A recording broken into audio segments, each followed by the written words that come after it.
बिस्मिल्लाहिर्रहमानिर्रहीम। अस्सलामुअलैकुम व्यूवर्स, कैसे हैं आप सब लोग। उम्मीद है कि सब इंशाल्लाह ठीक होंगे। मैं हूं उज़्मा और आप देख रहे हैं आपका चैनल स्ट्रॉन्ग उज़्मा। ये दिल है आशिकाना, ये दिल है आशिकाना। मेरे साथ आपको एक दूल्हा और एक दुल्हन नज़र आ रही होगी। दुल्हन है माँ जी, दूल्हा है बाबा जी। ठीक है, दूल्हा है बाबा जी, दुल्हन है माँ जी। बचपन में कहीं इनको मोहब्बत हुई थी, टीन एज में इन दोनों ने अपने घर वालों को मनाने की कोशिश की, वो नहीं माने तो इस उम्र में आके ये मिल गए। क्योंकि जोड़े बनते हैं आसमानों पे, तो ज़मीन पे सिर्फ सारा प्रोसेस होता है। प्रोसेस के दरमियान कौन होता है? कोई रिश्ता करवाने वाला, किसी ने औरत ने रिश्ता करवा दिया, मर्द ने। इनके दरमियान जो प्रोसेस हुआ वो एक डॉक्टर साहब है, डॉक्टर आलम साहब। ये सारा सेहरा उनके सर जाता है कि उन्होंने इन दोनों को आपस में मिलवा दिया। इसलिए मिलवा दिया कि इनके माशाल्लाह कोई 32-33 पोतियाँ पोते हैं, इनके भी कोई 25-30 पोतियाँ पोते हैं। ना इनके घर वाले इनको संभालते थे, ना इनके घर वाले। ये दोनों रुलते रलाते एक दूसरे को मिल गए। क्योंकि इनकी बेगम जो है वो 7-8 साल पहले फ़ौत हो गई थी और इनके हस्बैंड जो है ना वो भी 7-8 साल पहले ही फ़ौत हुए हैं। तो इन दोनों को डॉक्टर साहब ने अब मिलवा दिया है। ये दोनों बन चुके हैं मियाँ बीवी। बाकी बातें हम पूछते हैं बाबा जी से कि मोहब्बत की शादी आपकी कैसे हुई और कैसे अब इंशाल्लाह आगे चलेगी। जी अस्सलामु अलैकुम। वालेकुम सलाम। बाबा जी कैसे हैं? ठीक है जी, अल्लाह का शुक्र है। अच्छा, मुझे ये बताएं आपको अम्मा जी से मोहब्बत कब हुई थी? मैं एक शादी में गया था ना, उधर इसकी मेरी मोहब्बत हो गई थी। अच्छा। फिर हमने जोर मारा घर वालों से, हमारी शादी करा दो। इन्हें अपने माँ मारा तो जोर मारा। मेरी माँ ने कहा कि नहीं, मैं शादी और जगह करूँगी। अच्छा। उसने उधर शादी कर दी, इसकी माँ अपनी दूसरी जगह कर दी। वैसे हम मिलजुलते रहे, आते जाते रहे। वहाँ पर मेरे मामा नाने हैं, उनके पास जाता था। धुंधे पिंडे होते हैं। हाँ, तो ये भी शादी उधर हो गई, मेरी होगी। फिर मेरी बीवी फौत हो गई, तो इनका घर वाला फौत हो गया। अच्छा। फिर मैं ऐसे बीमार हो गया था, डॉक्टर को आया तो कोई मेरे मगर नहीं आया।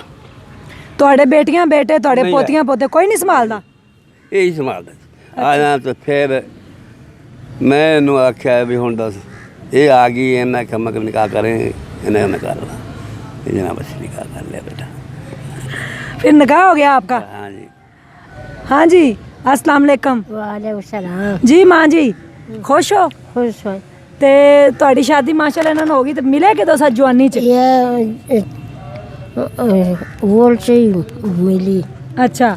मैं अपन प्योनू अम्मी ने आखी मैं शादी करूँगी। उन्हें आखी मैं नहीं करनी, मैं करूँगी। उन्हें नहीं आ करने, उन्हें आके अपन मर्जी नाल करा। मैं अपन मर्जी नाल किया। वो बंदा मेरे मर गया। वो मेरे बच्चे नहीं लाके मैंने थका दिते ही मार लिया बस। तो ਤੁਹਾਡੇ बेटियां बेटे पोतियां पोते ਤੁਹਾਨੂੰ संभालते नहीं? नहीं कोई भी नहीं संभाली। तो फिर ਤੁਹਾਨੂੰ इन्होंने बाबा जी ने दोबारा कहा कि मेरे नाल निकाह कर लो? दोबारा किया मैं। अच्छा। मैंने आके मगर में 10 थैली की चलाई, यानी कि चलो निकाह करेंगे। फिर ये डॉक्टर साहब ने अल्लाह जिंदगी दे, ये नहीं किया ही पहला। अच्छा, डॉक्टर साहब ने किया। इधर एक मेन जो करैक्टर है इस स्टोरी का वो है डॉक्टर आलम साहब। उनसे भी मैं आपकी मुलाकात करवाती हूँ। ये दोनों बेसहारा थे, रुल रहे थे, बीमार हो गए। बाबा जी डॉक्टर साहब के पास आए हैं, उन्होंने ये काम करवाया। अब इनके पास तो घर भी नहीं है। मेरी स्क्रीन पे आपको इनका घर भी नज़र आ रहा होगा। ये घर इनका रेंट का है, खाने को इनके पास कुछ नहीं है। निकाह उन्होंने करवा दिया है। चलें, जो भी है वो बीमार हो गए थे। अब वो डॉक्टर साहब यही कह रहे हैं कि बीमार हो गए तो इनको कौन संभालेगा? मेरी बेगम तो नहीं संभाल सकती। मियाँ बीवी एक दूसरे का सहारा होते हैं और निकाह में वैसे ही बरकत है। तो इसलिए अब डॉक्टर साहब से मैं आपकी मुलाकात करवाती हूँ कि मेन करैक्टर जो है ना वो डॉक्टर साहब का। जी मेरे साथ आ चुके हैं डॉक्टर आलम साहब, जिन्होंने ये सारा काम करवाया है। बाबा जी की और अम्मा जी की 85 साल बाबा जी की उम्र है और 75 साल अम्मा जी की उम्र है। इन्होंने ये शादी करवाई। पूछते हैं डॉक्टर साहब से कि इन्होंने ये नेक काम कैसे किया और उनके दिल में कैसे ख्याल आया। जी अस्सलाम वालेकुम। वालेकुम सलाम जी। डॉक्टर साहब कैसे हैं आप? जी अल्हम्दुलिल्लाह ठीक हूँ। आपने माशाल्लाह ये काम करवाया, बड़ा नेकी का काम है। घर भी आपने लेके दिया, शादी भी करवाई, तो आपके दिल में कैसे ख्याल आया? मेरे दिल में ख्याल ऐसे आया कि ये जो बाबा जी है, इसके बच्चे और बच्चियां और पोते पोतियां भी हैं, कोई 30-35 हैं। तो अम्मा जी के 20-22 पोते पोतियां और बेटे बेटियां हैं। वो दोनों ही इनको संभाल नहीं रहे थे। अच्छा। वो अम्मा जी अपनी जगह पे परेशान और तंग थी, ना उनको लिए वो खाने के लिए देते थे, ना उनको पहनने के लिए देते थे, उनको घर से भी निकाल दिया। अच्छा। ये बाबा जी हैं, इनके भी पोते पोतियाँ और बेटे बेटियाँ इनको नहीं संभालते थे। ये जब भी बीमार हुए हैं बाबा जी मेरे पास आए हैं, तो मैंने देखा है कि ये चलो इलाज मुआवजा तो मैं कर दूंगा, तो इसको संभालना कैसे होगा। कुछ चीज़ें तो मैं हैंडल करूंगा, तो बाकी चीज़ें कुछ मियाँ बीवी की होती हैं, सेक्रेट चीज़ें होती हैं, सेक्रेट कोई वो एक दूसरे को संभालने का तरीका होता है, वो तो मैं नहीं कर सकता, ना मेरी बीवी कर सकती है। फिर बाबा जी से मैंने पूछा, इन्होंने बोला कि मैं शादी कर लूँगा अम्मा जी से। ठीक है, मैंने अम्मा जी से भी पूछा, उसने भी बोला कि मैं रजामंद हूँ, नहीं खुश हूँ। तो ये तो इनकी लव मैरिज हुई ना, ये पुरानी मोहब्बत ही थी। ये ढूंढा कैसे इन्होंने एक दूसरे को? ये ना बाबा जी जब बीमार हुए, ये इनको पूछने आई थी मेरे पास अस्पताल में कि बाबा जी बीमार है, इधर आपके पास आए हुए हैं। ये अम्मा जी इधर के रहने वाली नहीं है, अच्छा। ये राजा जहाँ की रहने वाली है, ये बाबा जी मेरे गांव के रहने वाले हैं। अच्छा। ये अम्मा जी इनको पूछने आई है। अच्छा। तो मैंने महसूस किया इनको कि पैगाम मिला कि आपका जो पुराना आशिक है वो बीमार हो गया है। हाँ, बीमार हो गया। मैंने महसूस किया ये एक दूसरे को बहुत चाह रहे हैं, एक दूसरे से मोहब्बत करते हैं।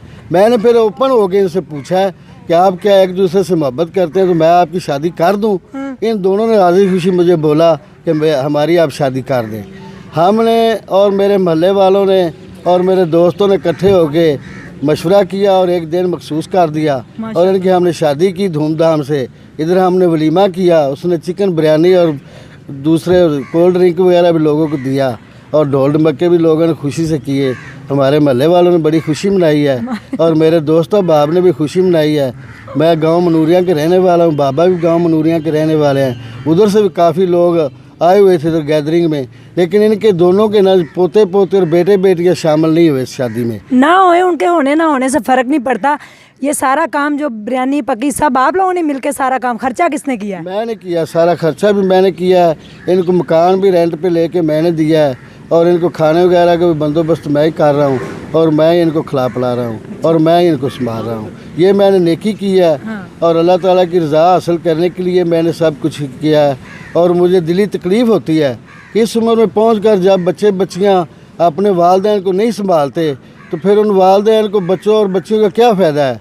ऐसे बेटे और बेटियों को क्या फ़ायदा है जो वालिदैन को आखिरी उम्र में संभाले ही ना।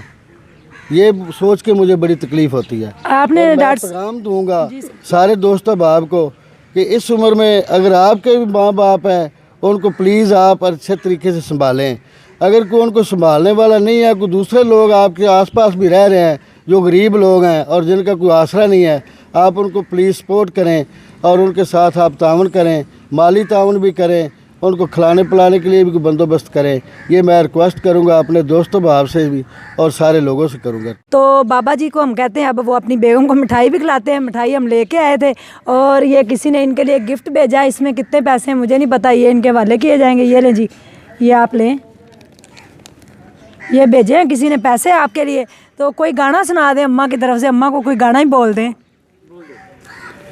बागे बिच खू मेरा घड़ा मेरा नहीं डुबदा, गोते खांदा रू मेरा, पानी भरने नू गई हुईयां, मिलने नहीं देंदे चन्ना, वक्तां नू पई हुईयां, कोई चमक चवानी दी।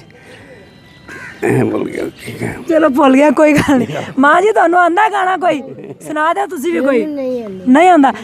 कोई साड़ी जड़ी आवाम सुनदी भी, उन्होंने कोई पैगाम दिओ चंगा जिहा, दसो कि तुसी हुण की चाहते हो आवाम कोलों।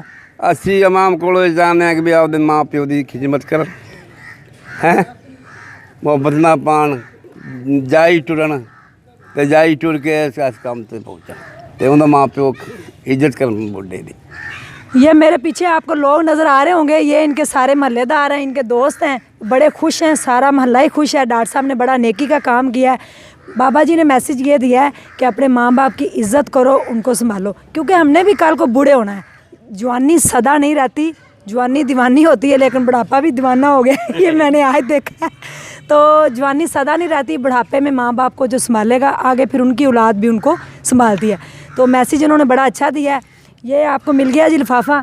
अब ये लें, आप मिठाई खाएं जी। डॉक्टर साहब आप भी खाएं, ये लें। माँ जी को भी खिलाएं जी। ये ले डॉक्टर साहब, ये आप सबको दें मिठाई। सारे लोग मिलके कोई मैसेज देना चाहें वाम सारी हाँ हाँ नंबरदार मैसेज दे दे। हाँ जी, सारे लोग पूरा पाकिस्तान पूरी दुनिया आपको दे रही, कोई मैसेज दो, कोई पैगाम दो। ਤੁਸੀਂ ਇਹਨਾਂ ਦੇ ਦੋਸਤ ਜੇ। ਅਸੀਂ ਦੋਸਤਾਂ ਦੇ ਅੱਲਾਹ ਤਾਲਾ ਹਰ ਇੱਕ ਨੂੰ ਹਿਦਾਇਤ ਦੇਵੇ, ਇਵੇਂ ਕੰਮ ਹੁੰਦਾ ਰਹੇ, ਇਵੇਂ ਕੰਮ ਹੁੰਦਾ ਰਹੇ अल्लाह पाक। अगर आपके पास कोई मोटिवेशनल स्टोरी या कोई ऐसा टैलेंट 85 और 75 का है तो आप मुझे व्हाट्सएप पे रब्ता कर सकते हैं। इंशाल्लाह आपकी आवाज़ बनेगी उस्मा। मुझे दीजिए इजाज़त, अल्लाह हाफिज़।